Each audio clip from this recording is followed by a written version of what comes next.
Kayo po ba mga bossing ko ay isa sa mga nag-iisip sa ngayon kung ano kaya mga pinakamabibisang pampaswerte, lalo-lalo na ngayong araw na ito mga bossing or sa mga ibang araw na nais nyo itong gawin.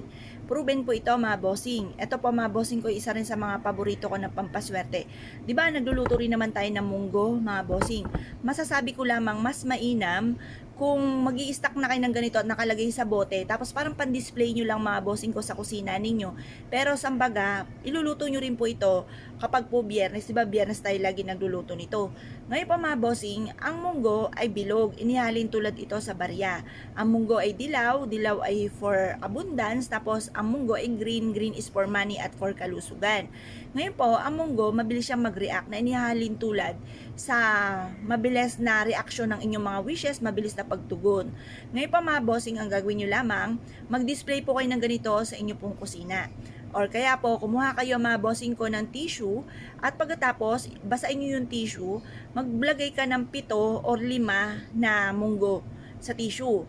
Tapos, isulat nyo po dito sa tissue, bago nyo basain to, lagyan nyo muna ito ng magkano yung amount na gusto po ninyo. Halimbawa, gusto niyo po ng 1 million. 1 million, magkakaroon ako ng 1 million. Tapos, basain niyo po siya. Tapos, lagyan ng 7 or kaya po ay 8 na munggo. Pagkatapos, mag-wish po kayo sa may silangan. Sabihin niyo po, magkakaroon ako ngayong taon nito ng 1 million.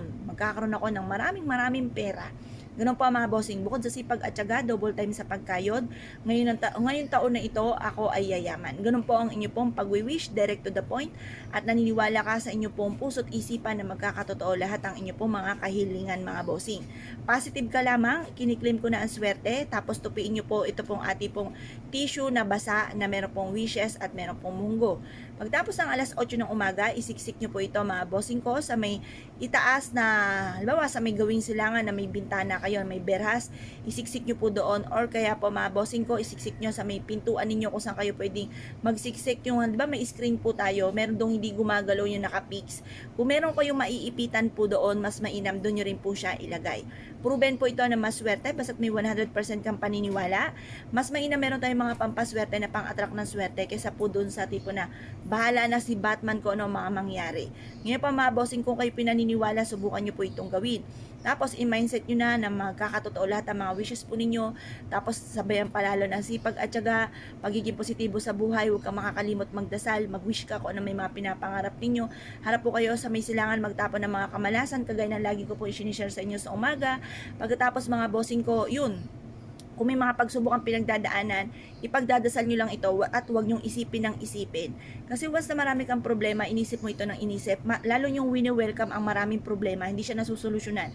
Bagkos ay maaari pang mauwi sa depression at dumami ng dumami ang problema nyo at magkaroon pa kayo ng karamdaman. Kaya kailangan positive ka lamang mga bossing. Tapos subukan nyo po ito, proven po ito na maswerte.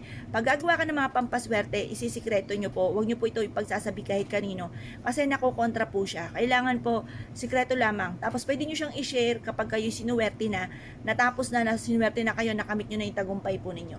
Or kaya i-share nyo po yung ating pong video mga bossing, upang sa ganoon kapag napanood nila ito na bawal palang i-share, alam na po nila po yung kaya tahimik na lang po sila. Tapos gawin nyo na po ito kung ano po yung sinasabi ng inyong kalooban, lumarga po kayo. Pero kung kayo may alinlangan ay nyong gawin, huwag nyo po susubukan gawin mga bossing.